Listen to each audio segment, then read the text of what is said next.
Hello and good morning. Good morning. How are you all doing? It has been a crazy week for us, but I'm going to wait for a few people to come in and then we'll get chatting. Trying to get my computer to stop freaking out on me.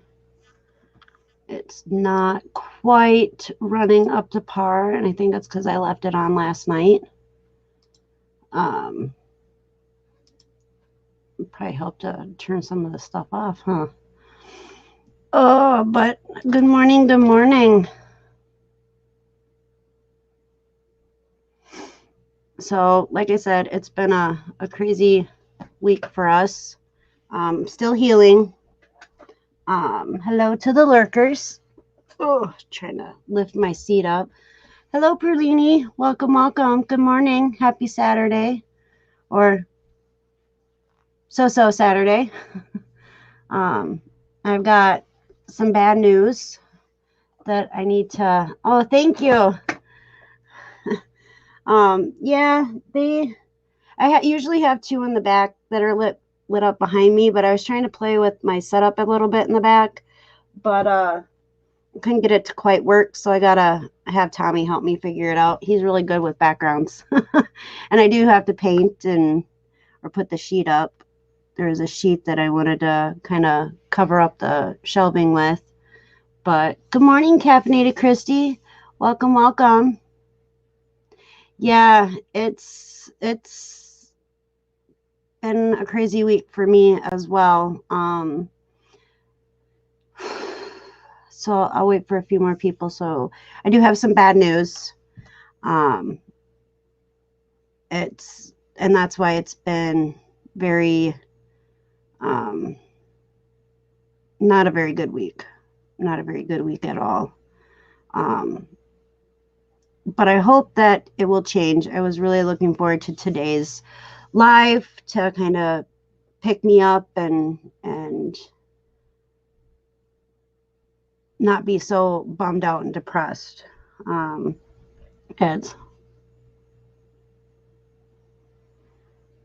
thank you, Perlini. Love looking at the nice make behind you. Yeah, it's, since I moved down here, let me move this. I don't know how this is supposed to go. It's not supposed to be like that. Oh, there we go. I had to move my monitor. I right now I just got some Irish stuff behind me, and I got my quote books, my Irish proverbs and verbs and stuff. So I love those books. I actually got one from Rebecca. Them flipping Grooters. Spell check, yeah, knickknacks. Yeah, I knew what you meant. And then I got my sign from the lady from the flea market who sprinkled the bitchy dust. It's all good. I knew what you meant, Prulini. It's been a crazy week. I won't go into complete detail with one thing that happened this week, but I will give a basis. It was just too much. So, and hello to the lurkers in there, or that are out there. I see you. Oops, sorry. Got a new phone this week. My other one took a dive. It doesn't work for crap. It's good for reading, but that's about it. I couldn't do nothing. Hey, Mel, how you doing, girl? It is crazy. Hello, Heather. Welcome.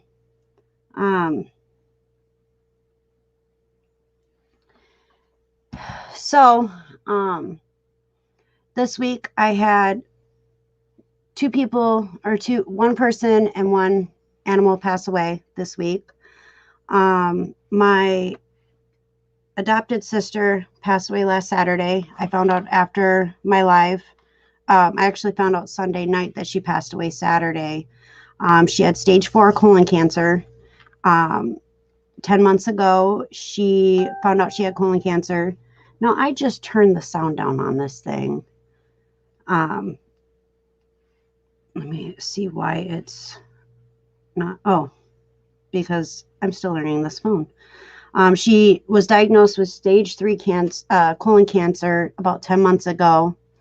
She went into remission for about a month, and it came back as stage 4 colon cancer, and she lost her battle last Saturday with it. If you guys could please keep my adopted family in Florida in your prayers and send love, that would be greatly appreciated. She was a good person. She had just turned 35. And I'm trying not to break down right now because I've known this girl since she was young, like 8, 9 years old. She's been in my life for that long, and she was one of my lurkers. She didn't say anything in chat, but she did lurk in the background, and I knew that she was there. So I'm gonna miss her deeply. She had a really good heart, and she, took care of her son. She was an amazing mom. She's an amazing friend. She's an amazing sister. And so things aren't going to be the same without her. And I know she's no longer suffering. And so that kind of keeps me together, not to completely break down. But she just had one of those pure hearts. And to see her go through her struggles with the cancer, it was hard. It was very hard to do.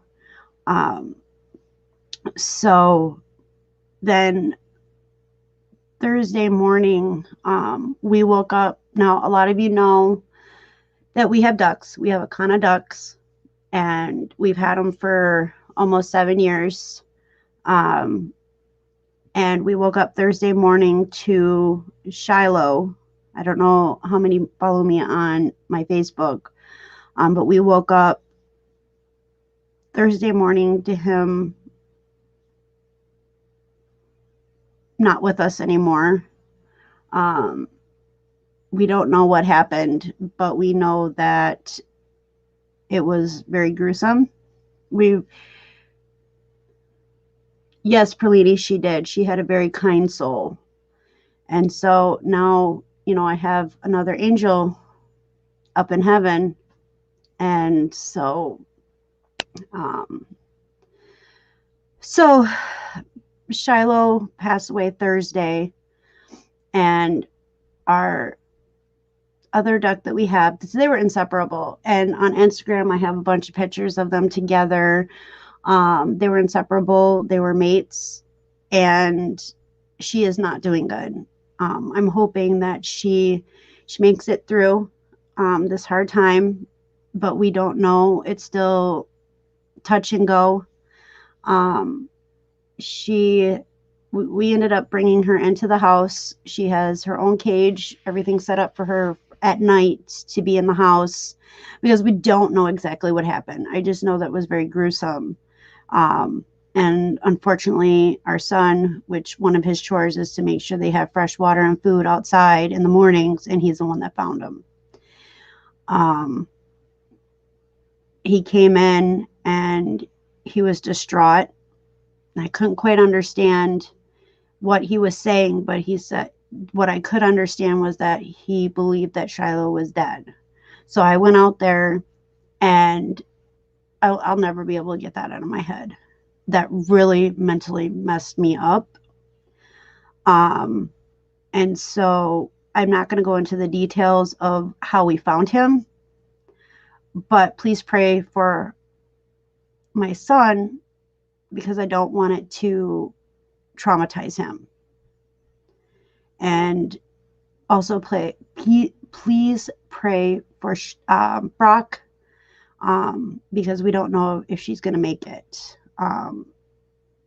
Tommy suspects that she's going to end up passing away from a broken heart. We did bury him in the backyard, and we took her outside for a little bit yesterday, and she was not there when we buried Shiloh, but she went straight over to where we had him buried and laid down, and that's where she stayed for a long time. And she just now started eating and drinking, but it's still not a lot. And we believe that she witnessed the whole thing.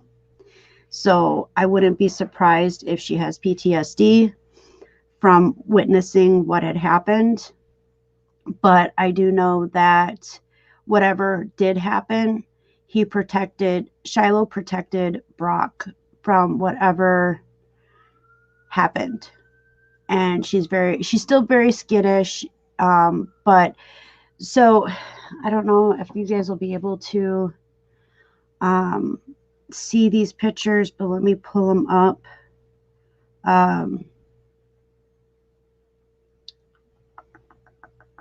So this was our Shiloh. I don't know if you guys can see that real well. Oh, come on, focus.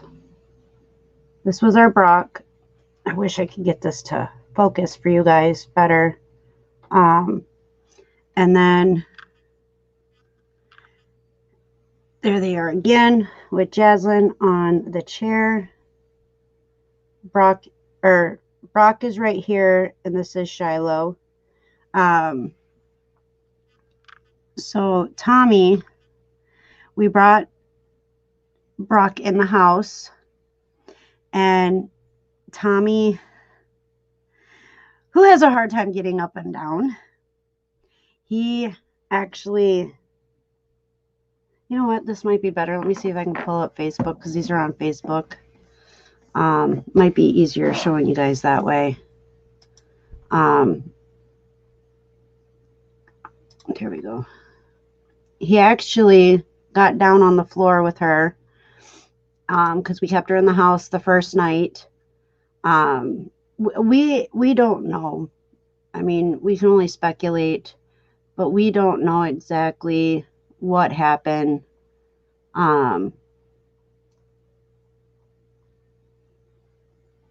Okay, so here is Brock, or Shiloh, I mean. All right, so this is our Shiloh that passed away. And then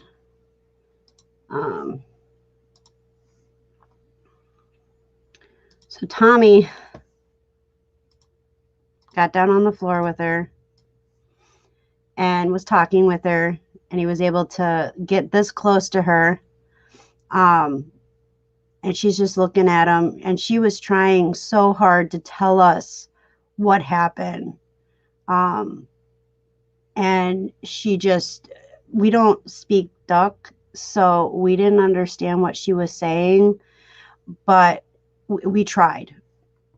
We tried big time to figure it out. And then last night, Jazz, because she's out on the front porch, she, let me get some of the stuff off of here. So let me find Jasmine went and watched a movie with her on the porch, so she wasn't alone. And then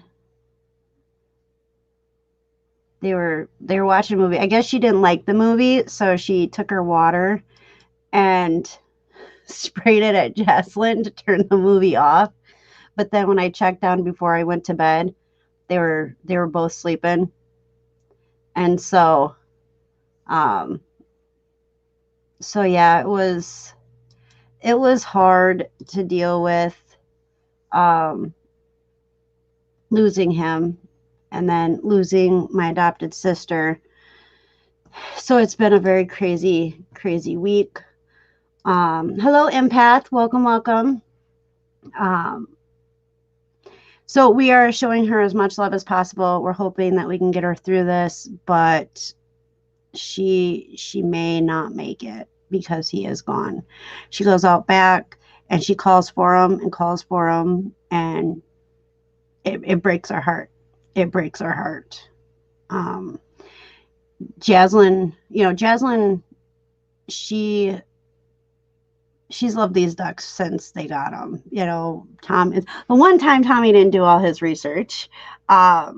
We find out that they don't fly away. Like there's, most ducks, they get up and they fly away. Not these guys. Oh, hi, Amy. um, and so I will try to remember that. That is your name. I will try. Sometimes I fail miserably, but I will definitely try to remember. Um, and so Shiloh was actually Joey's duck, and Brock is Jaslyn's duck because we got each of them one. Shiloh, however, was all about Tommy. He loved Tommy. That was his buddy. And they always say that, they pick a person to bond with. And so, oh, hello, Emily. Welcome, welcome. They pick somebody that they will bond with, and they happen to bond with each other, which was fine, but they also bonded with a specific person in the family. Now, Brock, I love Brock to death, but since day one, she has got my number and she messes with me hardcore. And so when we went to check on her, after we found Shiloh, Brock didn't want to come out of her house, so Joey had to go in there and get her, and she was shaking, and so we brought her in. She played in the bathtub, got cleaned up, which was cool to see. And then we kind of sat her up in the kitchen. She didn't really move from that spot that I showed you guys where she was standing with Tommy. And it was, so we're trying really hard. So Jaslyn's been trying to get that bond worked with her right now. And Joey is, still doing the food and stuff like that. He makes sure that she has her food and her water. And when they go outside, she goes with them. And so it's just mind blowing. You have a pet who becomes family, and then they're no longer there. And so you try to pick up the pieces. And that's just like even with my adopted sister, how do you pick up the pieces from a loss? And mentally, it really is draining and it plays havoc. And this is people who suffer or don't suffer with mental health, that struggle daily. And so I was really looking forward to this morning's live. Just so that I could get it all out, document it, so that I can go back and be like, I did make it through it. It may not seem like it now, but I have hope in that. And neither one of them will ever be forgotten, because they're a part of our lives and my life. And so I guess the message is hold your loved ones close, be fur babies or feather babies or human. Just hold them close because you never know what's going to happen. And I've been struggling on top of all of that with my healing process. Monday, I'm supposed to get the staples out. The drain tube did come out on Monday. Thank heavens that came out, because that thing was so obnoxious.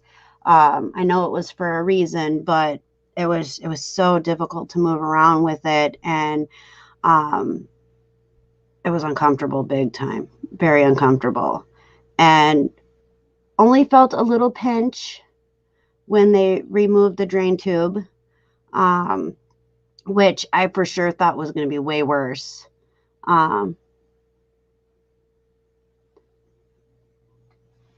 Hey Beth, welcome, dear. And that's Emily said, and my StreamYard stopped working, so I can't put it up on the screen. Oh, there it goes. Uh, we are thinking of getting a dog. I think dogs are so cool.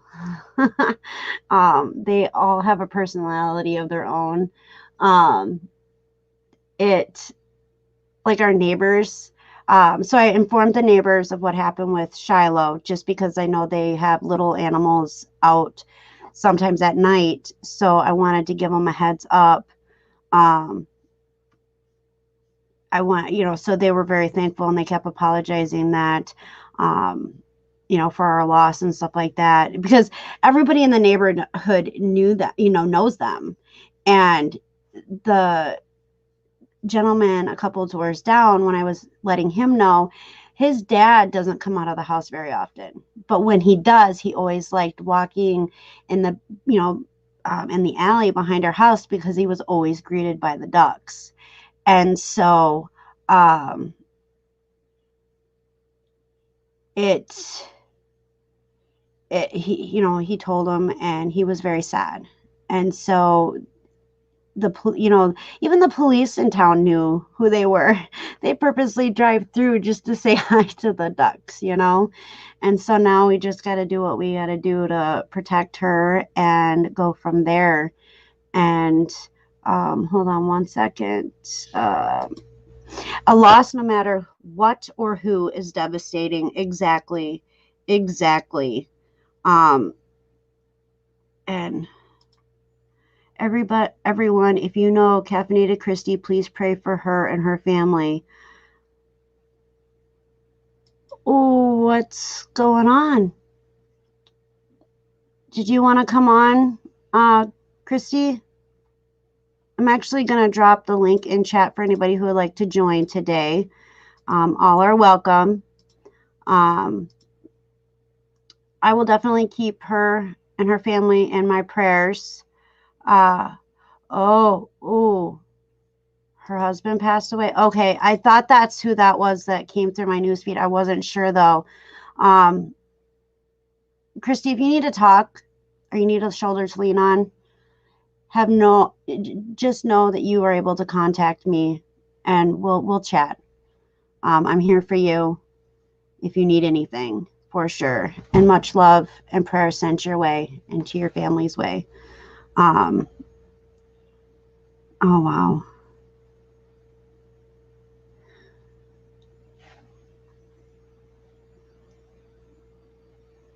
All right. So yeah, I did drop the link in if anybody wants to join. Drop it again, and then pull this up. Make sure that, yep. Make sure that I had all that going. But I don't know how long I'll be able to sit here. Very uncomfortable. Healing really is crazy. I know I was uncomfortable with my spleen, but because they had to do more surgery on that spot on my stomach, it's very achy. It is very achy. And let me tell you, not being able to get up out of bed on your own is very stressful. So I give mad props to anybody who's able to do all that, because it is so painful. I'm taking Tylenol like crazy to try to move through it. We don't really have a specific topic today. I usually don't, Kathy. And so I'm just filling everybody in on my week so far. So, hey, Jessica. Hello, hello. This is one of, she's awesome. She does makeup, and she has her own YouTube channel. She's amazing. If you guys could check her out. Let me see. Oh, I gotta could give you a moderator wrench. And so she, me and Jazzy watch her when she's live. Let me see if I can pull up her channel link here. But if you're interested in makeup and just hanging out and being welcomed with open arms, this is definitely a channel to go and check out. She and the makeup community that I follow because of her have been just phenomenal. And here we go. So I'm dropping her link in chat. So Facebook says it's World Mental Health Day. Awesome. Yeah, we definitely need to bring awareness to mental health. The more people we can get out there talking about it, the better. And I know in Jessica's chats when she's live, we're able to open up about anything and everything. And even if it has to do with mental health, they're there to support and show love and acceptance. And that's what I absolutely love about her lives and her chat. I've met a lot of amazing people through her chat. And hello, Raven. Morning, everyone. Hope your day is filled with sunshine and happiness, for sure. And Jessica says, yes, ma'am, everything is welcome. Now, I know that when somebody had told me that I was boring and that, I shouldn't be doing YouTube because of the fact that I'm boring, I was encouraged not to give up in Jessica's chat, everybody. And so it helped me. It helped me a lot. And so I may be boring, and I accept that. But when you're telling, and I've read something too, just the other day, where people who are honest tend to be boring, and that's 100% okay. It's you just keep moving, keep trucking. Yes, Beth, I was told I was boring. And let me tell you, it was devastating because I try to pride myself on being happy, but at the same time, sharing the struggles that I have.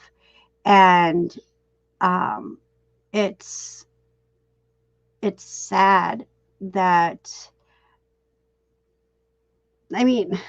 so I've told I'm an airhead, which I can accept that. The Irish equivalent to an American blonde is what I'm pretty much compared to.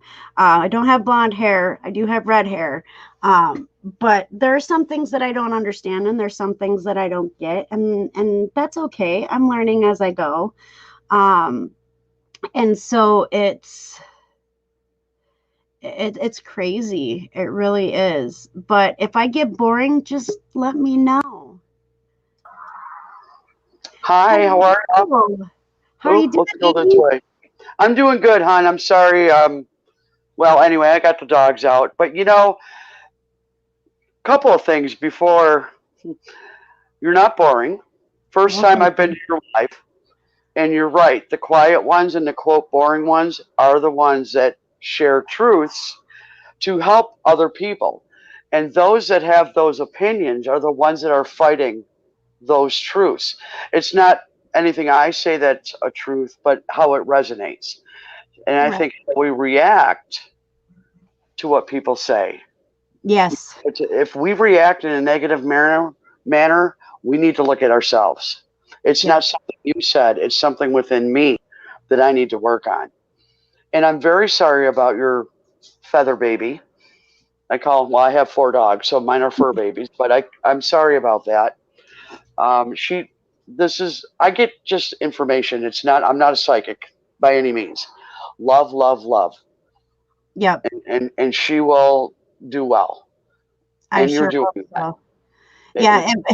And it's funny too, because she's neither one of them were really people ducks. Like they didn't, they weren't really all about people. Once you got them in your arms, they were loving, but trying to pick them up, they would run from you. Right. And They did, however, like sitting by the fires with us as long it was under their terms, and um just she's she's so sad, and you can feel it. You can feel how depressed she is. Mm-hmm. And we have a cat who I have birds, I have a cat, and I have ducks. So we lost one of the ducks, but our cat, she loves all her fur baby or her feather babies. Right. And this duck is way bigger than her, and I wish I could grab my phone quick enough to record some of the interactions they've had the last couple days. But because we're so focused on, making sure she's eating, making sure she's drinking, making sure that she's not lonely, um, I can't get my phone quick enough, but the interactions between Gabby and Brock are just so hilarious. They really are. And I think that'll help too, with because they were raised by a cat, the ducks were. And then when that cat was taken from us, he ended up being taken from a neighbor and took down to Illinois. I couldn't get him back. Um, but they started raising the kittens in the neighborhood. And they actually have a black cat that's probably 5 or 6 months old that they were raising together. And last night we saw him, or I don't know if it's a male or female, we can't get close to it, but they were sharing their food, they were sharing the water, they were sharing the bedding because they have a little bed outside. It's an old dresser that we turned into a duck house. They were sharing Mm-hmm. that with them.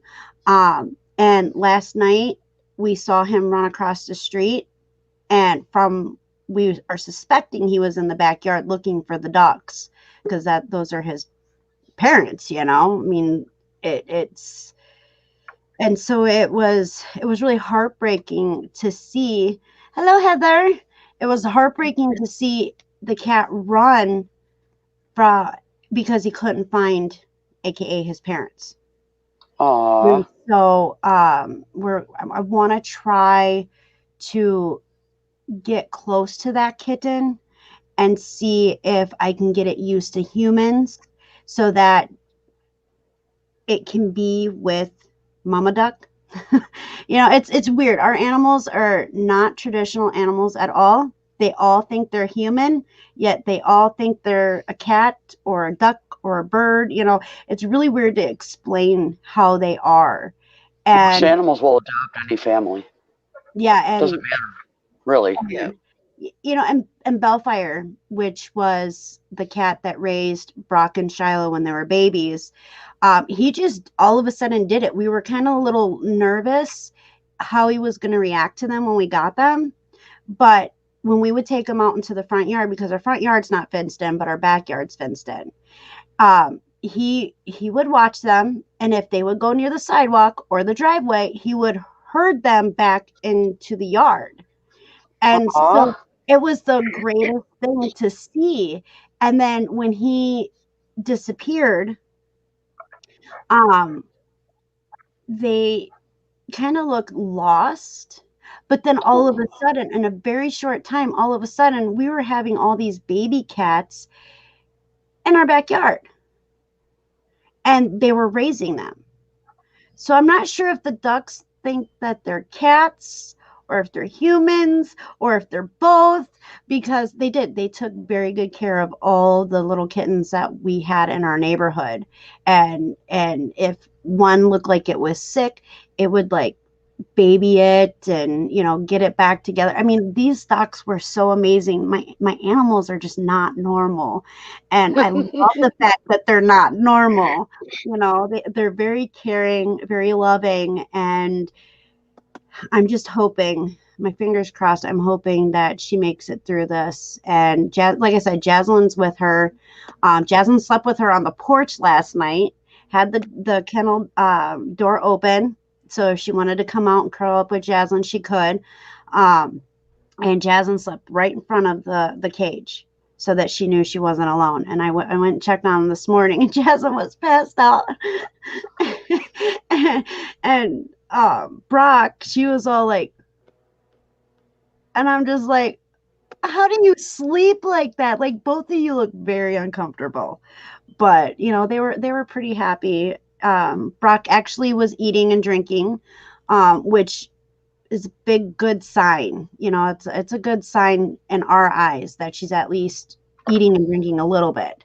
And so, and then Jaslyn has a video on our tablet, and I don't know how to get it off her tablet, but Jaslyn recorded her last night, and Jaslyn was able to get her to eat a little bit and drink a little bit. And so, but Jaslyn recorded it. It was the funniest thing. Like, it was. And then, like I said before, they were watching a movie, and Brock didn't like the movie. So Brock made it very well known that she didn't like the movie because she took some water and she spit it at Jaslyn to turn it off. Oh my God. I'm just like, wow. We had ducks a long time ago, and they can have quite a bit of personality. We had ducks and chickens.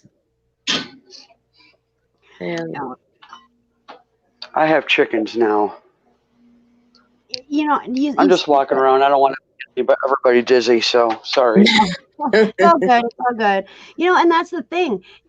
So they did have very unique personalities.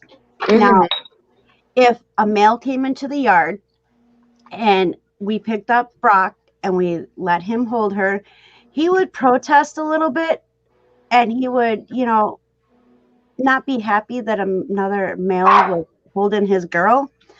But he wasn't like too concerned. He was, but he wasn't. Okay. But let me tell you, if a female came into our backyard and she was holding Brock, Shiloh, let me tell you, Brock put a protest up, and she would yell at Shiloh for hours that another female touched him. It was the funniest thing. It was. And they loved salads, and tomatoes and cucumbers were their favorite. And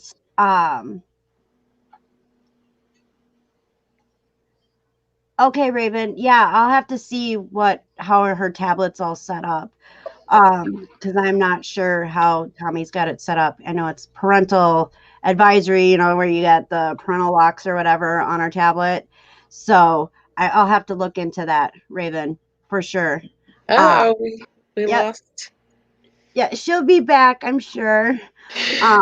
But it was the birthday cake. They ate birthday cake on their birthday, and let me tell you, I think they wore more of it than they ate it, because they wanted to get to that gold tray that was at the bottom of the cake. And the cops. My internet is wonky. Okay. Yep, not a problem. More than welcome to come back in.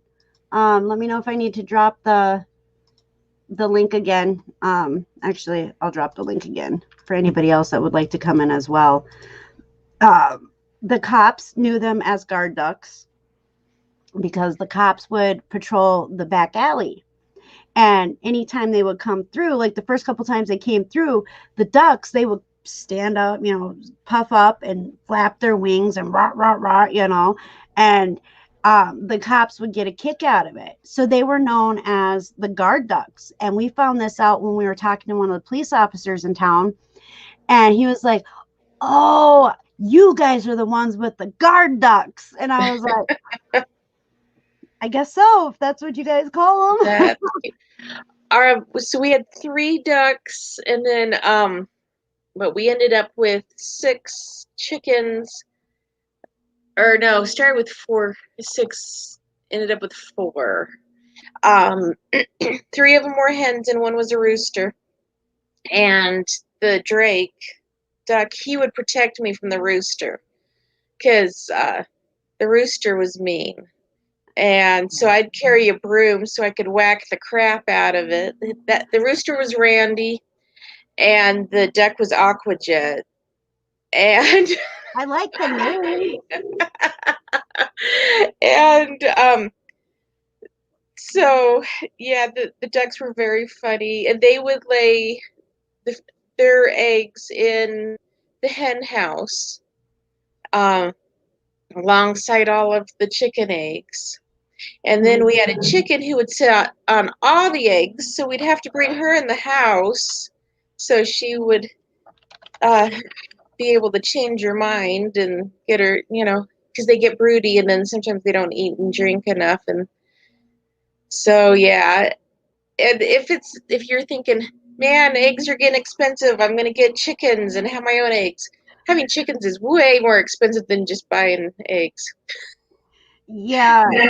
You got to build a house and the feed and the maintenance, and Yep. they take effort. So a lot of people, so we originally got them for the kids so they can learn responsibility. And Tommy figured, okay, once they get old enough, they're going to fly away. No. Akana ducks do not fly away. We just had the big white ones, whatever those are. Yeah, they didn't go. They were too big to fly away. Yeah. And so we were like, okay.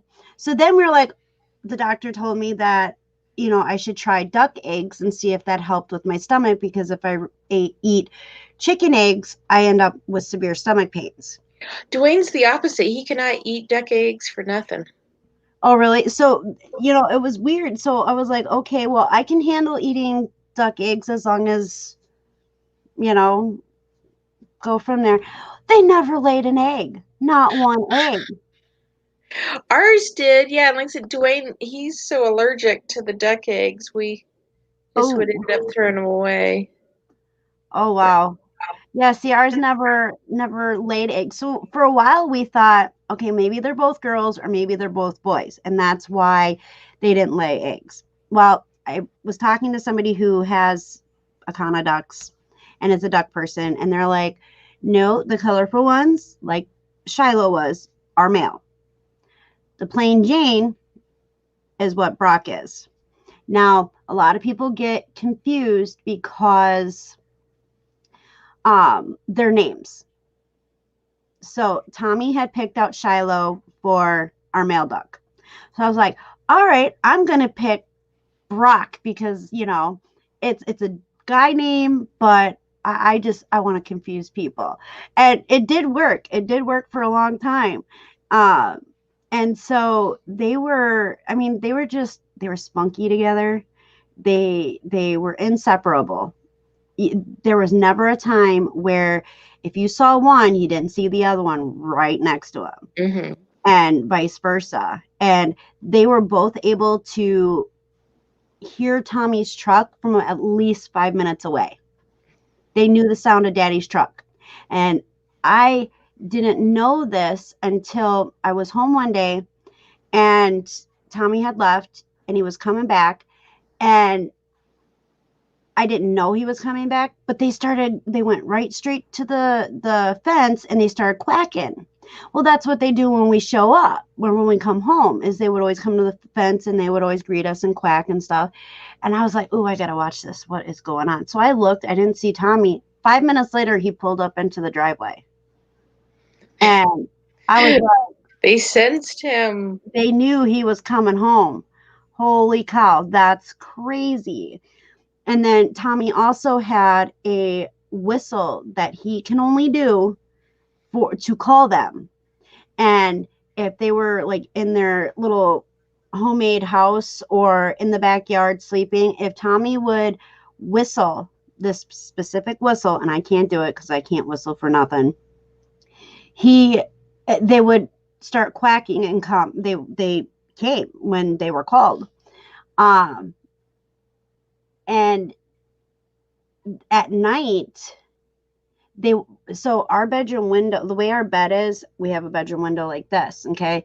And so they would come up to our bedroom window, and they would quack up at us to say goodnight, and we would always say goodnight back to them. That it was just every night for the last 6.5, almost 7 years, that it was a routine. It did not matter, it didn't matter anything. And they always knew when we were in the bedroom too. Like they always knew when we would go into the bedroom because you would hear them quacking at the window. And the night before he passed, I had gotten up, and it took me a little bit, but I got up. I did it. And I was very proud of myself. And they were by the back window, or by our bedroom window. And I was sitting there talking down at them, and they were talking up at me. And I was like, Mama loves you, and they would flap their wings and shake their butts and quack at me. And it would just, so I have good memories, a lot of good memories. It's just that one thing that I need to get out of my head of how he looked when we found him. That's And awful. it was horrible. It was so horrible. And I just, I can't wait till I can get that vision out of my head. And so I try to, talk positive, look at all the good pictures that we have of him. A lot of people knew them on Instagram because I did a lot. I shared a lot about them on Instagram, more than I do on YouTube. And then private chats too, people would be like, you have ducks? And I'm like, oh yeah. And I go out back and I call them and I flip the camera and they come up to the screen, quack, quack, quack, quack, quack, and I think my favorite memory was the first time they had birthday cake. It wasn't their birthday. It was my mom's birthday. And so we took her a cake over, and, she had some, we all had cake, and then she sent the cake home with us. And I'm like, well, we're not going to eat this cake. What should we do with it? Tommy's like, let's give it to the ducks and see what they do.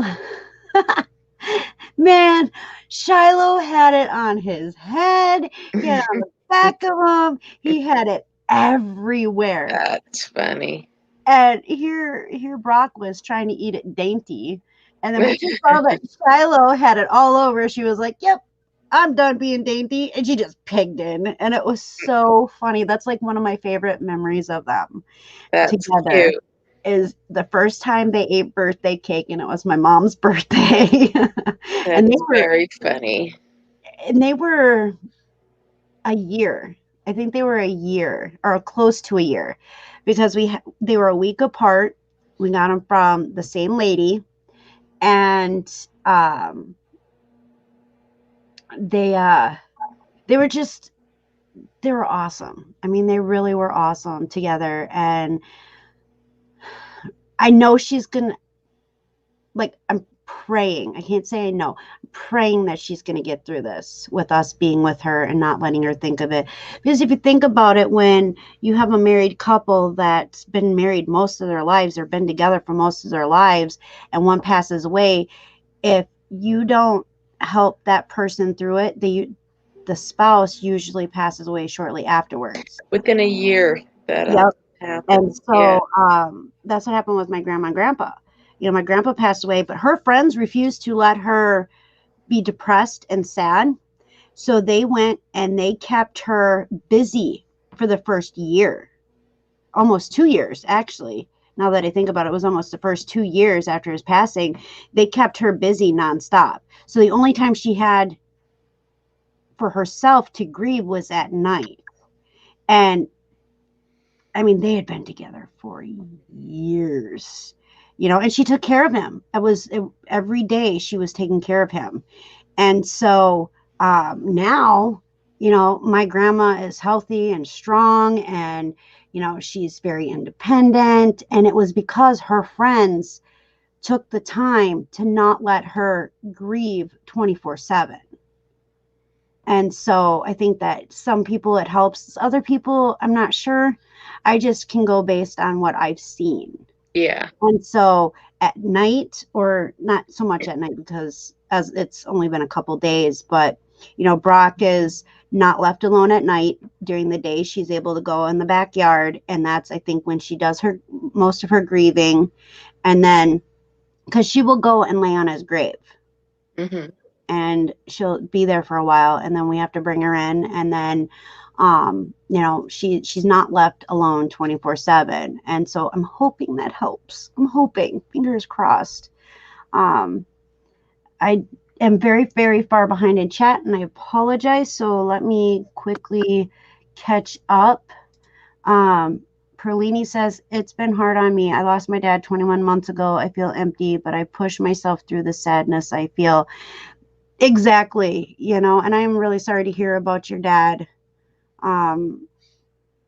I haven't lost a parent, so I can't relate on that, but I can relate on I've lost every grandfather that I've had and one grandmother. And so I know it's not the same, but if you need anything, just let me know. I'm here to talk. I really am. Jessica says, I love that we all come together and help each other. Yes, never let that one person that is negative get in your way of what you enjoy doing. And I've gotten better. Let me tell you, I've gotten better with YouTube. And I feel that it does help, being able to come on and talk and share. And, we're going to get negative people regardless of what the situation is and how good or bad something is going on. And I just have to keep reminding myself that one person's opinion is not going to make or break me. You know what, I've been thinking about this very subject because I was talking with a reseller YouTube friend last night, was messaging with, and he's been receiving people talking crap about him, the same people. And I know all parties involved. One of the people involved I've met in real life, but I was thinking, what is the payoff to say horrible things? And I understand being hurt, wounded, but I'm thinking, first of all, when you say horrible things about someone, you're the person who looks bad. Mm-hmm. And negative energy ultimately never makes you feel better.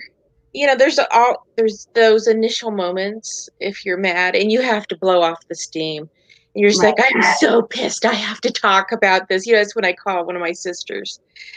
But if you hang on to that garbage, that it turns you into an ugly person. It does. It really does. And people know, you're not BSing anyone. And I'm like, why would someone want to do that to themselves, let alone someone else, by making them a victim of the ugly things that they say? And it's so, school, what is it? The playground bully tactics. Yeah. And I'm like, wow, grow up. Yeah, because words, they always say sticks and stones may break my bones, but words, they Not true. False. words will never hurt me. I was gonna say the other one because that's the other one, but that's not inappropriate, or that's inappropriate here. But words, once they leave your mouth, you can't take them back, and No, they you stick. can't unsay. Yeah, Exactly. absolutely. And I try, for a long time, because I had so many negative words thrown at me, that was the only way I knew how to be. Because when you're constantly having that thrown at you and it's sticking and sticking and it builds up and it builds up, and you don't know, like, you're no longer the person you used to be because of all the negativity. You don't know how to break that negativity. And so it's hard for somebody who's never a negative person to all of a sudden be a negative person and always look down and look for the negativity and everything. And for me, I've worked through a lot of it, not all of it. I mean, there are still things that run in my head where, something will be said and it's not the person that I'm talking to that I'm hearing their voice in my head with all that negativity. It's the person that put that negativity in there. Mm-hmm. And so it's like, how do you honestly truly work through it? Like, I would love to be able to confront my ex-husband who abused me. Yeah. But I know I'm not ready for that. If I ever run into him, maybe. I just don't know. I haven't seen him in years and years and years. But it would be nice to be able to go up to him and say, you know what? You have no power over me. What you did to me no longer is affecting me. Mm-hmm. And walk away. I would love to be able to do that. And then I'd like for Tommy to, punch him in the face. But not that I'm encouraging violence or anything, but that would make me feel better. But, at the same time, um, you know, even though I no longer feel like a victim, I feel like a survivor. There are still days where it's hard to wake up and say, "Hey, I'm a survivor. I survived this." It's a constant battle. It really is a constant battle. And when you have people that, like you were saying, that say the negative words, they're triggers for people. Some of them, Yeah. it's triggers. And so it's crazy. And I know I say it's crazy a lot, but it's better than saying 'cause I do hear that a lot. And to I'm trying to get away from the word That's uh a difficult habit. it is. I used to have a note that said do not say and Do with a circle and a line through it. yeah, and like so when, 'cause I've moved so much around the house with the computer set up and everything, and I lost it, and I was meaning to do a new one, but then I was like, "Oh, I got this. It's been a couple of years. I got this." And yeah, no. Tommy, the other, or was it 2 weeks ago? Tommy was like, "Stop using the word as I was live, and I was like, "Oh yeah, I didn't realize I was using So it's hilarious, and I know what my weaknesses are. I know what my strengths are. Just my weaknesses seem to shine through more than my strengths. And so I'm working on it though. It's a work in progress. That is for sure. Perlini said, and I am way behind in chat and I do apologize, but Perlini says our dog senses when someone is nearby. Yeah, it's Pickles too now. Pickles, he'll we'll have the curtains closed because he actually got in trouble. He was naughty. He attacked his little sister and cut up her toes. And so he was grounded. And let me tell you, it's hard to ground a bird. It is so hard. So I had to keep them separated and I had to keep Kaplan in her cage so that she could heal. But let me tell you, he gets to be grumpy pants. And I was like, no, you're grounded. You are no, no, no, no. And he knows what the word grounded means because he'll act like he's sad. No, no, we're not playing that. You did naughty. You know you did naughty. Absolutely not. Yeah. Hello, James. Welcome, Our, welcome. one of our dogs, the bigger dog, he can tell time. And I've had other dogs that can tell time. And yeah, they know the routine. And so of course, mealtime and bedtime. And yeah. We had a dog that knew when it was carpool time because that was like her favorite time of the day when I go pick the kids up from school. And so she'd meet me she'd be waiting at the back door.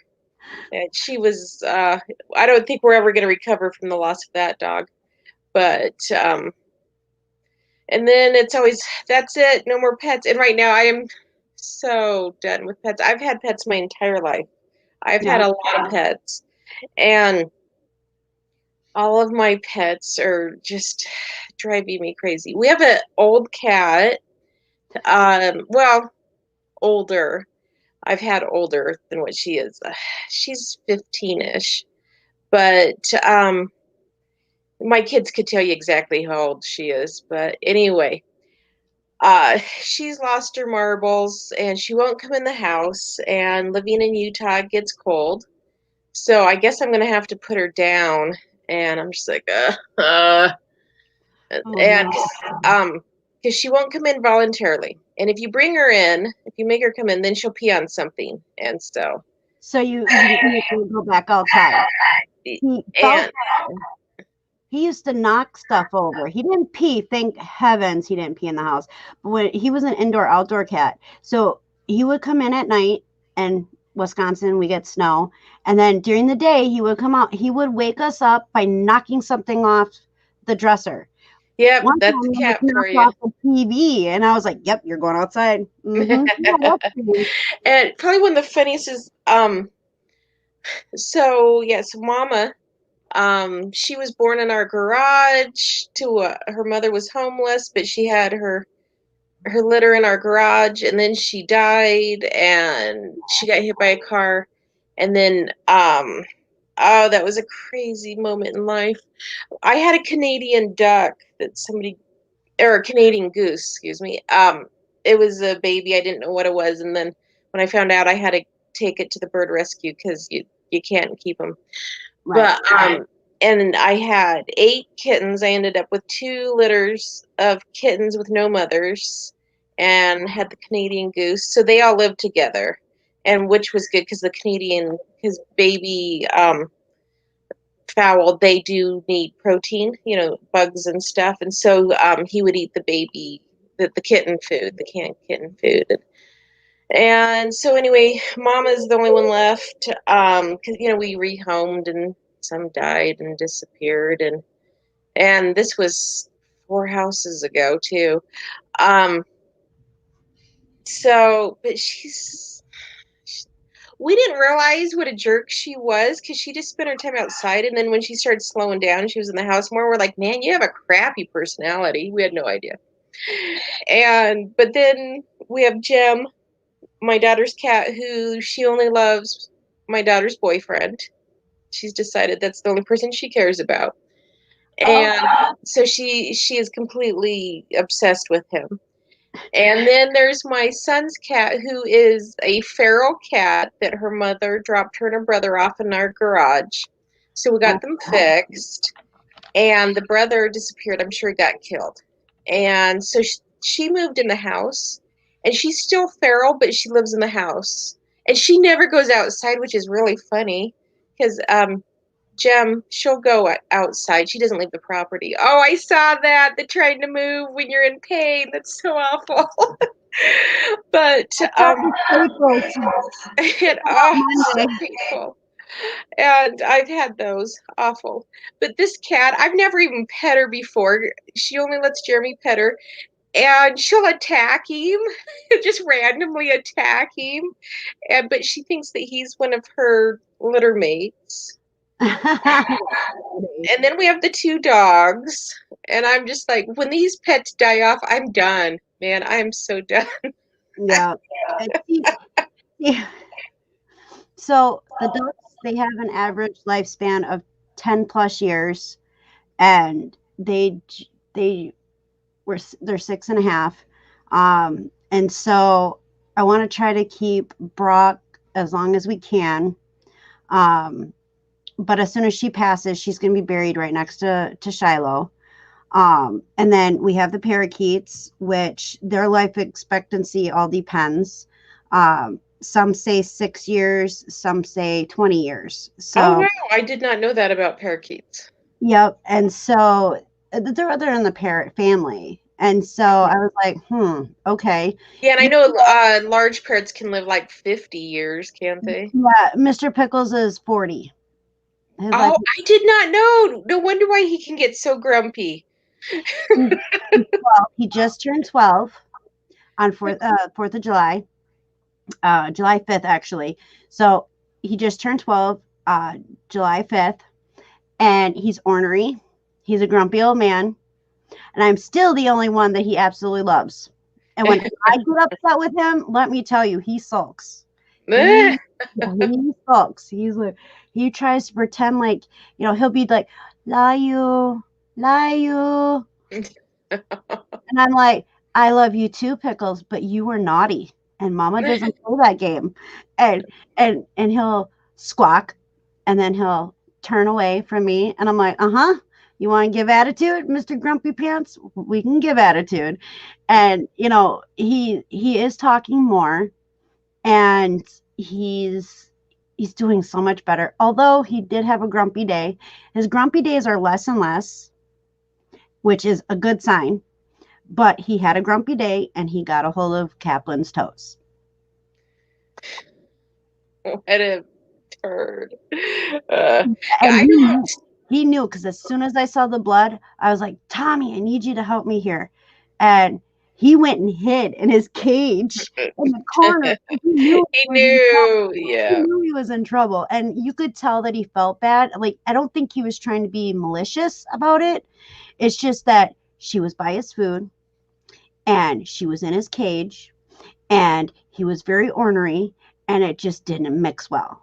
And so he was trying to get her away, and well, he has a sharper beak than they do. And so he just happened to get her toes.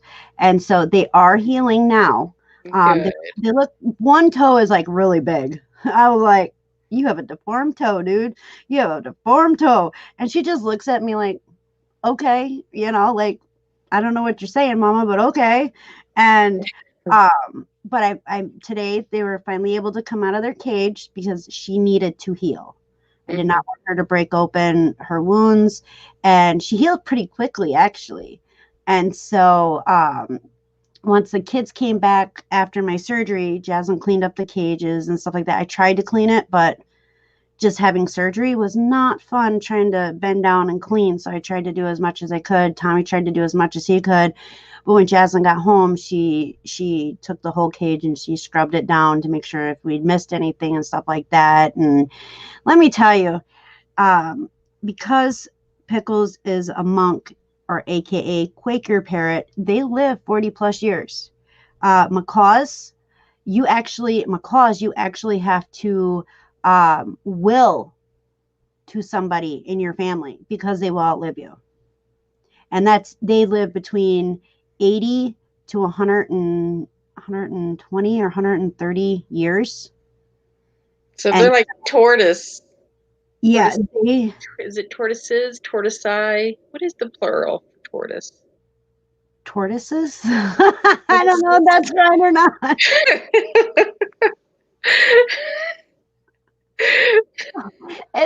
So, you know, like when you sign up to be a bird mommy or daddy, you literally have to make the decision as soon as you get them. Like if you get them as a baby, you actually have to decide. It's like having a godparent. You have to decide if something happens to you, is this person going to be capable of taking care of your animal, your baby, like you would? Yeah, my sister had cockatoos, and those got passed along to somebody else once she got as pretty young. But cockatoos are hilarious. Yeah, she was the psychos of the bird family. And like keeping the cage locked was ridiculous. You know, she could break out of anything. And I avoided calling my sister at like sunset because, oh my gosh, it got so noisy. Because at one point she had 3 birds and they were so noisy in the evening. And so, yeah. We got lucky. So we got lucky with our birds. They actually put themselves to bed at night. Yeah, like, I know. Yeah. You're supposed to train them bedtime, blah, blah, blah. We never had to do that with them. They go and they call, Pickles.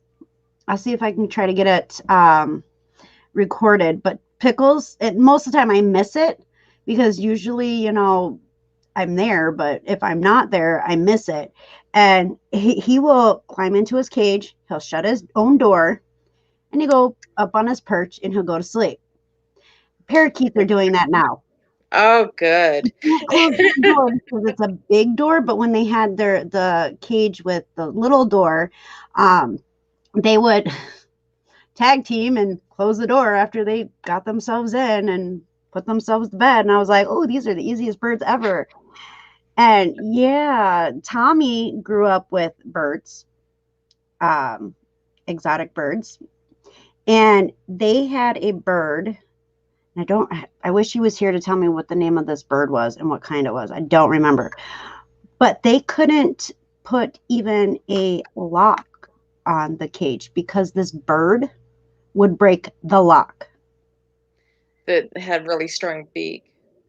And I have a funny story about. So I was in Salt Lake at with one of my sisters at a friend's house. So they're with city dwellers. Not that we live in the country, but so they're this person though, because you can have chickens in Salt Lake. So the hen, like the head hen, she was upset that people were in her yard. We were sitting around a fire, and there's quite a few people. So she kept kind of systematically going around and attacking people. And so people were like, "Oh my gosh, it's an attack chicken!" And I guess the hostess must have been in the house doing stuff. So I just walked over. I didn't think about it.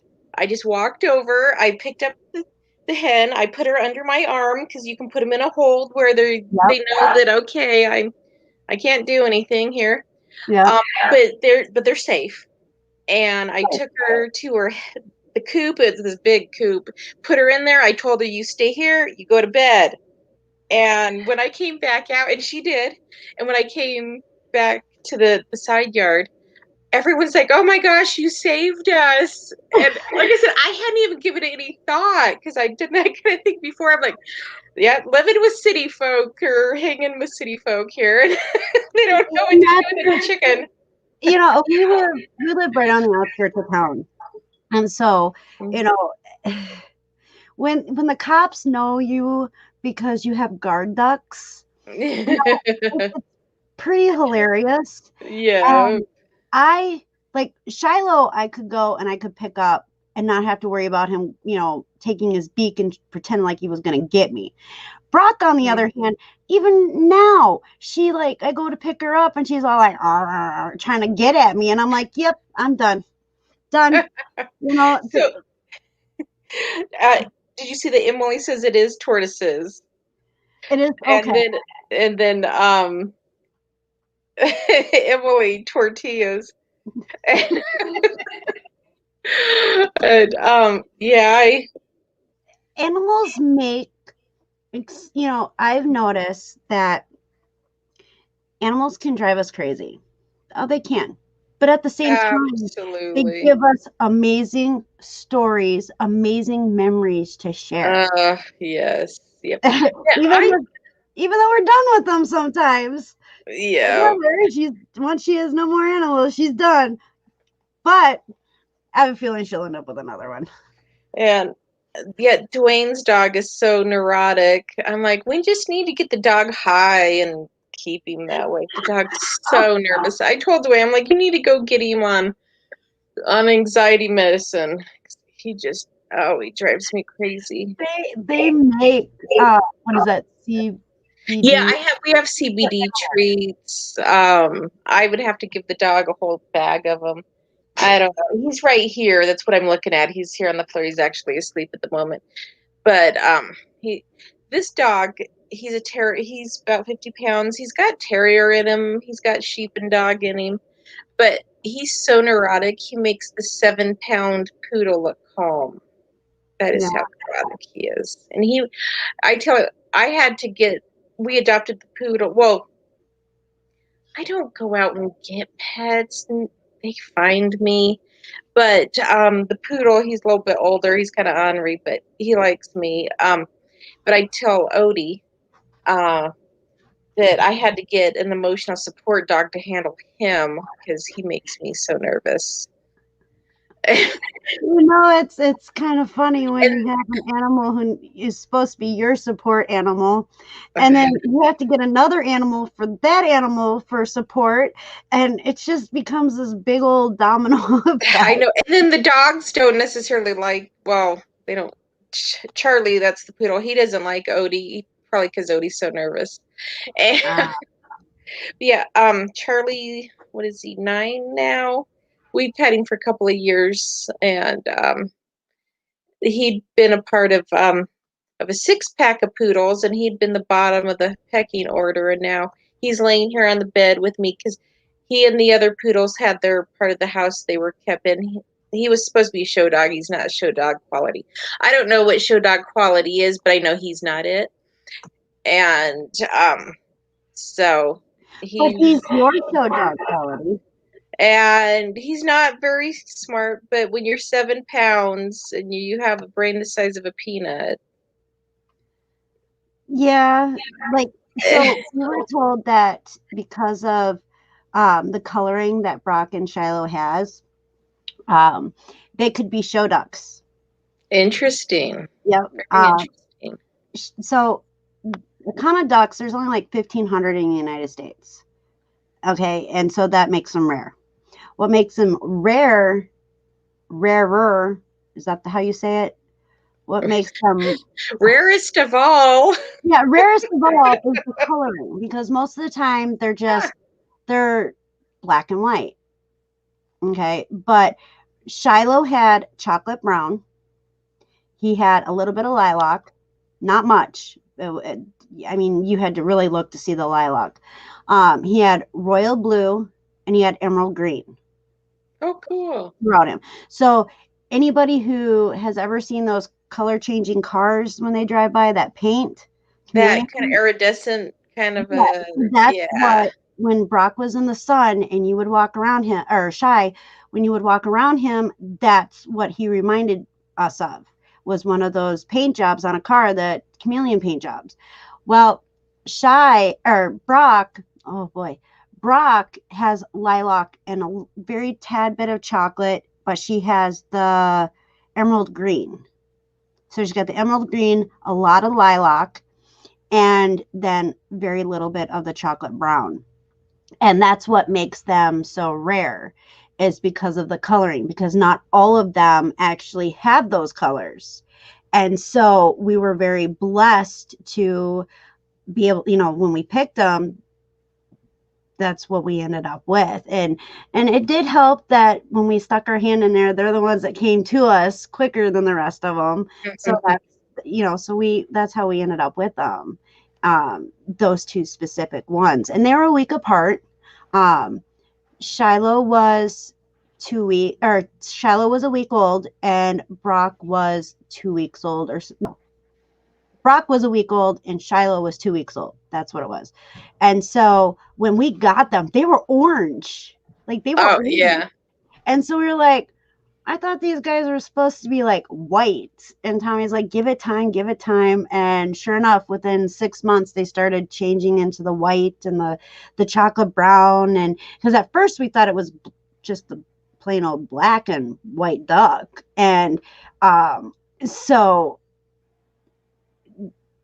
it was crazy to go outside and see the different colors that he had once he was in the sun. So they stayed in the house the first 6 months that we had them, and then they were transferred outside. And then I was concerned their first winter. Let me tell you, it was hilarious because I was constantly worried about them.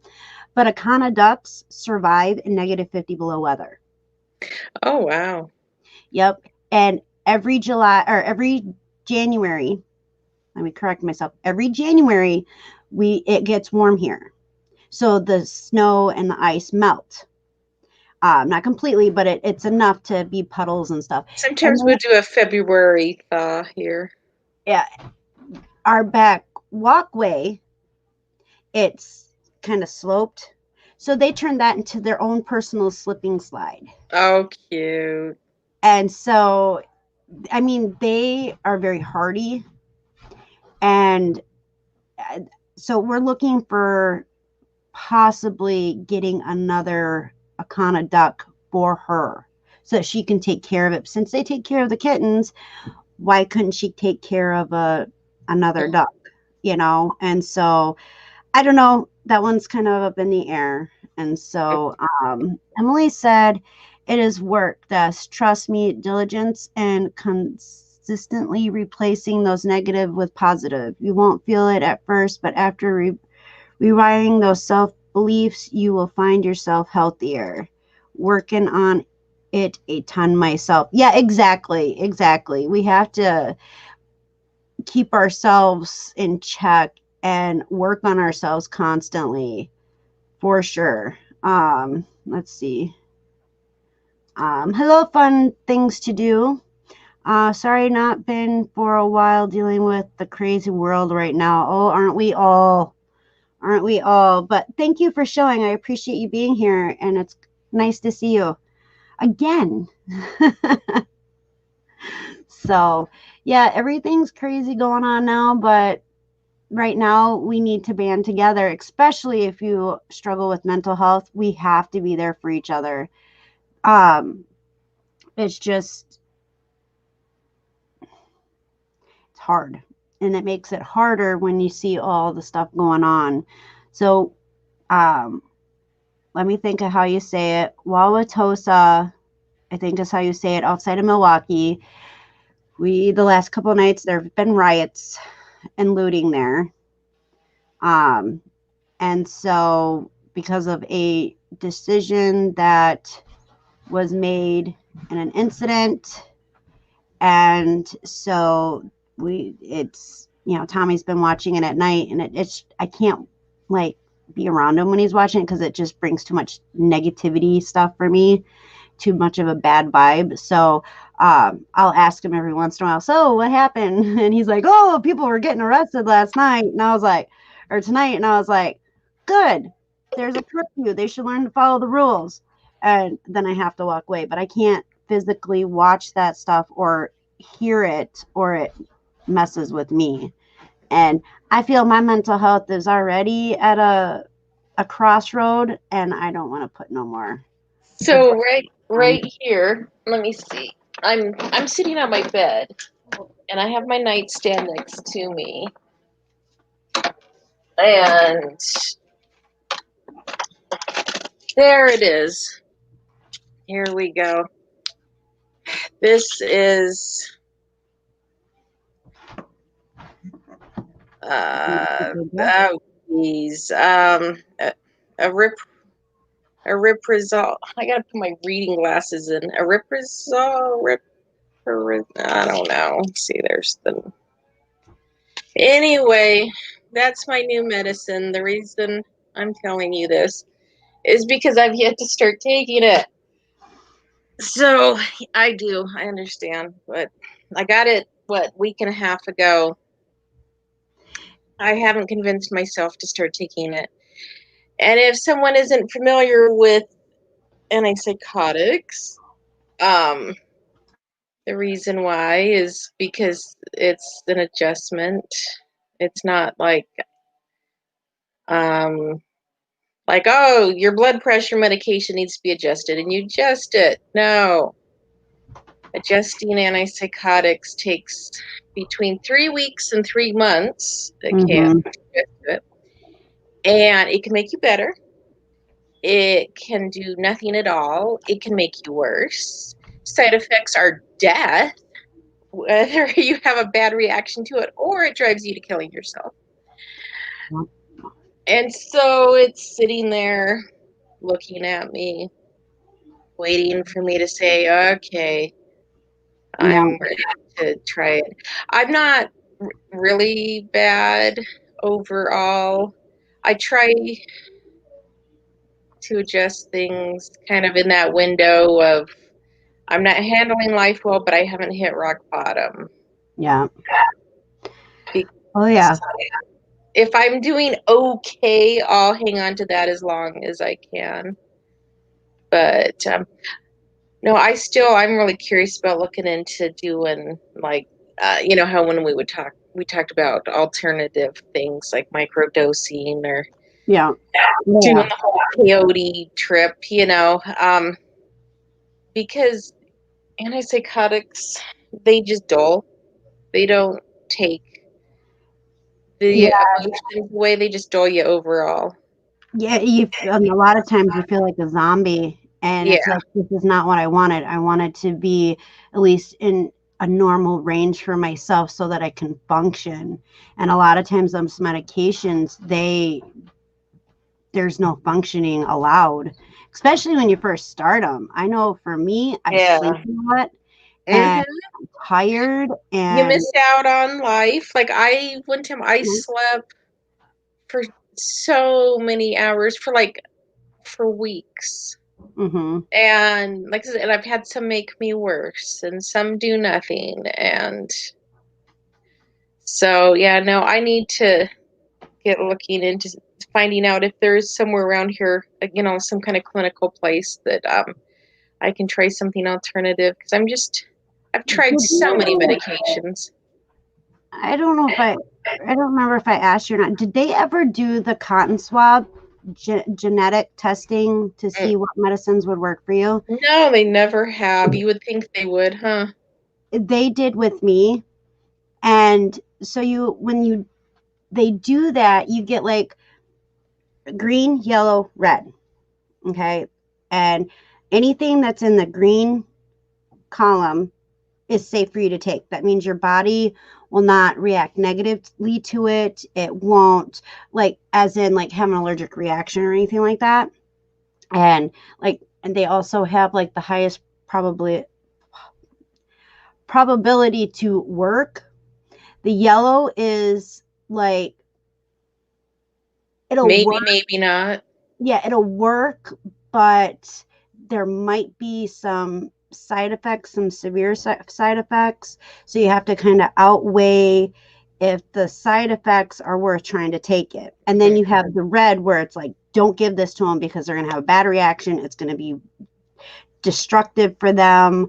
And so the list of antipsychotics that I've had after they did this test. Now, I have been on a lot of them. They have tried different ones. Yeah, it's like a stop sign. Exactly. It's like, no go. Let's not give her this. This is going to be bad. Zone. My list for antipsychotics and depression and anxiety medication was like this. My yellow list was like this. My red list was like this. Yeah. And I had to go on to the back, and I was like, well, that explains, because I've tried this. That was all in the red zone or the red column. And I was like, yeah, that's why it didn't work. That's why it made things worse, And so, it was a very interesting test. And it's just like when you go to get your DNA test. Yeah. That's all they do. And it's real quick. It doesn't hurt. Yeah, I have no idea why I've never done it. Ask them about it. Because a lot of people, like a lot of doctors, unless you ask about it, they don't really think that it helps. But it has in the past helped me. But because where I had it done is a joke of a place. Can't change the results on what, what you get. Well, and if they send it off to a lab, that's... Yeah, exactly. Yeah. And so I have a copy of mine upstairs in one of my boxes of paperwork that I have. I should probably try to find that so I have it. I know. Psychiatrist. But as soon as they got rid of my doctor that I was seeing at this place, they like completely and utterly just like tossed me away. Like I was a piece of garbage. And in all honesty, because I was thankful for that, as bad as it sounds, because they were a joke of a place anyway. The only good doctor they had, they got rid of. And so they don't want the good people to help anybody.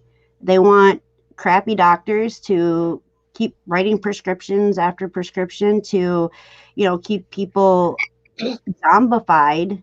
And I don't know if that's a word or not, but that's a word for me. It's a word today. Today, that is a word. Today, that is a word. Sweet. Yeah. And like our kids in our schools here, they're all zombies. The teachers say, oh, this kid needs to be put on medication. The parents run out and put this kid on medication, and now they're a zombie. It's because the teachers around here don't want to do their job. They think they're psychiatrists. They think they can, and these parents. By law, around here, teachers can't say anything about medication. I'm not saying they don't, but they're not supposed to, according to the Yes, law. and I think it's the same way here, but I don't know for sure. I know that one of Jasmine's teachers tried to tell me that my daughter was schizophrenic, and she was bipolar. She was this and that, and Tommy's like, "Let me see your credentials," and she's like, "What?" He's like, "Let me see your credentials on how you can diagnose my daughter like this," and she's like, "Well, I don't have one." He's like, "Then you need to shut the fuck up." Keep up. And, oh, that is crazy. No,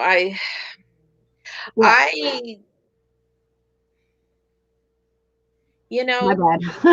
I didn't mean to say that word. I might have to go back to the future. I absolutely love my children from, the moment that I found out I was pregnant. Going through the child rearing years, I don't miss it at all. I really don't. And a huge part of that is the schools, going doing the school system bull crap. I hated every moment of that. I hated going to school when I was a kid, and then I didn't like it anymore when my kids were in school. My oldest son did fine. The other two made up for the fact that the oldest one did fine. But did you ever have, like, when your kids were in school, did you ever have teachers in the school have a meeting so that they could try to force you into putting your children on medication? oh no. Jeremy was medicated for his ADHD, which he burned through every medication over the course of not even a decade, and 7 years. Yeah, we tried it all. And, if we could get one that worked for a while, it was great, because he was impossible to educate or discipline when he wasn't medicated, because his mind was going so crazy. And, you know, they used to say that ADHD, that you grew out of it. No, nobody grows out of it. No. It's not really managed for Jeremy. Now we try to we're supposed to have him tested to see what's all going on. The family doctor wants us to do that, which is great, but it's $300. Oh, And Dwayne had to get his knee scanned, and so that took up all the money in our right. medical account. So Hi, Griffin. Jeremy is medicated. We just don't have a specific diagnosis for him yet. And well, okay, we know some of it, but the doctor would like to see, where he's at this point. And Right. I don't feel that Jeremy's bipolar. I know that Natalie is. And she's medicated. It's not that you don't care, it's that it takes so much money. And Huh? if you, and if you can't get them to cooperate, like Jeremy does now, but we put thousands of dollars into trying to learn to manage Natalie's and Jeremy's anxiety and Jeremy's ADHD. And when they won't cooperate, and it's kind of like, well, I want to help you, but you have to be willing to do your side of your part. Yeah. We had that issue with Joey. They kept putting him through tests, and then they tried to do a sleep study on him. And the boy would not fall asleep. He did not cooperate with a lot of the tests that they were trying to do with him. And we know the boy's smart, but Yeah. he would play dumb, and we were like, where did that come from? Like, really? You know how to add, you know how to do this, you know how to do that. Why are you acting like you don't? And we know mentally so Joey is 14, but mentally he is not that of a 14-year-old. He is that more of a 8 or 9-year-old. Maybe even younger. We don't know, because we got Depends on the moment. Yeah, it really does. Honestly, it really does. But it's not like your normal teen that they just they're 14, but they want to act like they're 12. You know, not that normal thing. And it's not an excuse for his behaviors. It's not an excuse for any of the It's garbage just that he put explaining up. what is. Yeah, and so Tommy gets frustrated, and I completely understand. I get frustrated, but we handle it differently. Yeah. And so the whole thing with Joey is that we just got tired of the test after test after test and not getting anywhere. And then we were spending so much time and because they weren't getting anywhere, we just were like, enough is enough.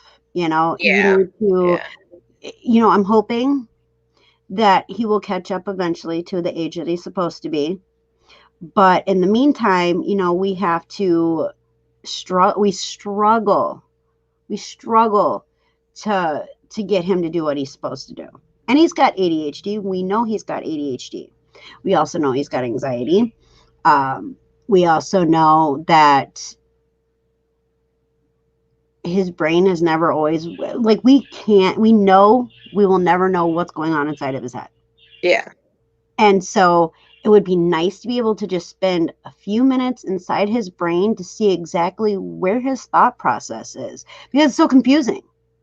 It is so confusing. And he flip-flops so much, and it's just like, yeah, I don't know. I don't know what to do. So we take it day by day. And in order for me to be able to help him, or even Jaslyn, Jaslyn's now started this thing where I think she's got anxiety and she's pulling her hair out. Oh, Natalie. There's a name for that. Yeah, Joey found it in one of his bathroom readers. Yeah, and yeah, it's a big name. Mm-hmm. I can't remember right now. Someone will remember it, but or look it up. Anyway, yeah, Natalie used to pull her hair out. But Jeremy is 20 now, and you try so you can't compare because everybody has their own road to follow. But Dwayne and I definitely have our moments of when I was 20. I found And it. What is it? I don't know how to say it. Yeah, here, I can put Pillow my knee. Yeah. Yeah. Trioticomania. Yeah. But Yeah. it's a hair pulling disorder. Yeah, it's mental disorder. anxiety. Yeah, mental disorder that involves recurrent, irresistible urges to pull out hair from your scalp, eyebrows, or other areas of the body, depending, desperate, trying to stop. Yeah, Natalie hasn't done it for a long time. I know somebody else who does it, but yeah, it's an extreme form of anxiety. Yeah, or symptom of extreme anxiety. anxiety. So how did you get her to stop? Like, did she stop on her own, or? I think that she finally stopped on her own. And it just started within the last 2 months. Oh wow, no, yeah, this is when Natalie was little, and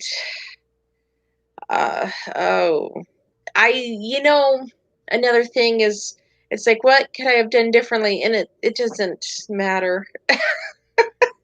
You know what I mean? It's in the past, but no, we got through that. And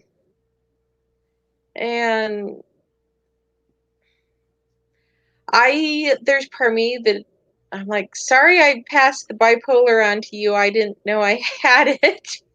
You can't blame yourself for that, because if you didn't know, I mean, regardless, even if you did know, your kids are your Yeah, kids. you never know if your kid's gonna end up with it or not. There's no way There's so of many knowing. percentages on, when it comes to bipolar and, schizophrenia and stuff like that. I mean, you always have at one point a 50% chance of them getting it or not getting it, regardless.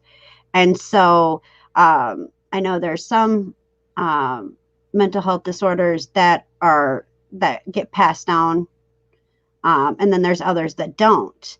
And then it also depends on what triggered it or how did it come about. And I mean, mental health is so confusing. At the same time, it's very intriguing. Yeah. Well, you know what else they have found? I don't understand the science of it, but trauma is genetically passed on. It is encoded into your DNA. Now, I know, according to the trauma informed parenting class that I took, um, when trauma happens at a very young age, your brain is wired incorrectly. Mm-hmm. And how they explain it is you have to work with the person. Once you figure out what the trauma is and what, that they've experienced trauma as a child, you have to work step by step on breaking where those wires were wired in an appropriate place and try to get them to where they're supposed to be and be rewired. And it's like this weird elaborate thing. I look at it as filing cabinets. I have filing cabinets in my head and they are a mess, and There's papers just a flying everywhere. exactly, and then for like somebody like Tommy, who is a computer genius, guru, whatever you want to call him, he understands, this wire goes here, but it's actually supposed to go here. And, he understood all that wiring talk, where I was just like, can you just put it in filing cabinet terms? Because I'll understand that, but it is, Perlini, our brain is a very complex thing, and they don't know everything. They can No, only not go even based started to on understand. right, and they can only go based on what they know of as of now. So for me, the filing cabinet system works. That's how I understand things. And I know there's sections that are very much a mess and need to be, alphabetized and put in order. And I'm just not willing to do that at the moment. And I like my little messy, neat chaos in my Oh, brain. Dwayne says that I'm controlled chaos. Yeah, that's it. Controlled chaos. I like my controlled chaos. I like my little mess that I got going on. In my brain, I'm a hoarder. I don't want to throw nothing out. So I just stack them up and put them next to the filing cabinet, even though I know they need to be filed away in the appropriate places, but that's okay. Um, hello, Punisher Woodworking. How are you doing? Welcome, welcome. I Um, thought Griffin, yep. is that? Okay, that was one that I saw that I didn't recognize. Yep. I've seen woodworking, and I don't remember where I've seen him before. I've seen that person in another chat, so I'm thankful that you stopped by. I appreciate it very much, and I've seen Griffin before as well. Just it's been a long time, and so it's mentally, you have to find out what's an easy way for you to process and see, how you personally look at how your brain is set up. You can have doctors tell you all the mumbo jumbo big words and this is what this is what that is. But in all actuality, you got to go with what you're comfortable with. I don't get the wire thing. I mean, I understand it, but I don't. Where the filing cabinets work for me, where the wire thing works for Tommy, he understands that. Messes drive me nuts. Yeah, Well, and as I get older, Perlini, messes are driving me nuts. It makes me anxious. It makes my anxiety go. Yet I'm comfortable in my in my mess. well, that's another thing. Like, if you go into my craft room, Dwayne is like, "How can you even be in here?" Because it's got quite a bit of stuff, but I know where everything is. Mm-hmm. So it depends on the mess itself. Um, there isn't garbage scattered around the floor. There's just a lot packed in there. But then I go down into the basement, and I think the same thing about his space because he has like these mountains of things he needs to go through and decide what he's gonna list. And So See, so Tommy knows where everything is in the basement here. Okay. I have a storage unit. Not all of it's my stuff, just an FYI, but I do have a lot of stuff. And it stems from, everything being taken away from me. And so the stuff that I have is mine. And I will go into a complete anxiety attack if Tommy tells me he's going to go through my stuff and throw it away. Oh, that's Jeremy. Yeah, that's my son. And But he won't clean it up, but he completely freaks out if I tell him or if Dwayne tells him that we're going to go through it. yeah, Lynn says, Perlini, sorry, Perlini. I bought a new shredder because papers pile up fast. Yes, they do. We have one on the porch for Brock for her cage. So that, because it's going to be cleaned every single day. So anything that paper-wise, that be it bills that we paid and we just don't want to look at them anymore. Junk mail. Yeah, junk mail, lots of junk mail, lots and lots of junk mail recently. And so we just put that all through the shredder. She uses it as her bedding and a place to go potty. And, so shredders are awesome. Yeah. Woodworking says, if you need any help, I am a peer support specialist in upstate New York. Fascinating. Nice. How do you like doing that? Like, I wouldn't even know where to begin to know how to remotely go about doing that. But my doctor and my mom said that I'd make a good mental health doctor. I was like, don't you have to like be smart for that stuff? I like what I'm doing this way. I don't have to be very smart for it. Okay, so a peer support specialist is a person with lived experience who has been trained to support those who struggle with mental health, trauma, or substance use. Their personal experiences of these challenges provide peer support specialists with professional training cannot. Oh, okay. I get it. Yeah. I get it. Okay, so I'm going to share this. I did read it, but I'll share this. Oh, good. It hasn't shown up on my. Yeah, there we go. Yeah. And I need to refresh my YouTube. Yeah, we have peer support specialists around here, but they're not very good. And I think it's awesome that you do that. I really do. Because it sounds very positive. And even though it can be trying at times, I bet you when you get home, you feel like you accomplished and were able to help at least somebody throughout the day. So it's like an AA sponsor? Yeah, that's how I'm understanding it. Not that I've ever been through AA. I can't get addicted to anything in my life. So yeah, I start something, then I fall asleep, and then I get bored or I forget about it. And yeah. Okay. OMG, pounds and pounds of papers nowadays. Yup. Lots of it. Lots of it. Oh, my phone is blowing up. I've been on for almost 2 hours. Holy cow. Oh, wow.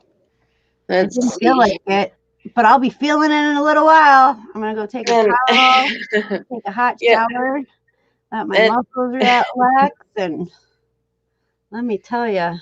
But again, thank you everybody for being here. Much love. Have a beautiful rest of your week. Like I asked before, if you guys could keep us all in your prayers, that'd be greatly appreciated. With my adopted sister passing away, please, everybody, make sure that if you feel any type of signs of something not being right, go get checked out. No matter what it is, just go get checked out. It's very important. And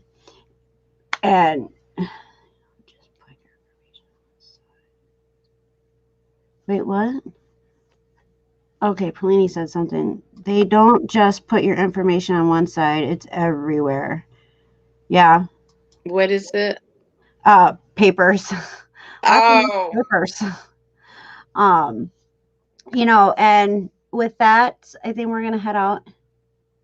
Oh, cool. Cajun recommending me. Well, I appreciate it. Thank you. I bet you that's the chat that I saw you in. But yeah, we do this I come on every Saturday at 11 a.m. Central Time, as long as everything is good. I am still recovering from surgery. So my second surgery in the last year and a half. So if you want to update on that, go check out last week's video. But I try to be here every Saturday, 11 a.m. Central Time, so we can work together with mental health. And this is a safe place for everybody. And so with that, thank you very, very, very much, Heather, for joining me today. It's been forever. I know, right? You were up today. I know. I woke up before 10. I don't know what's going on, man. Maybe I can keep it going this way for a while. You're just excited to see me today. There you go. I love when we hang out. So me too. Blessings to you as well, woodworking. And with this, we are going to head out, and we'll catch you next week. Bye.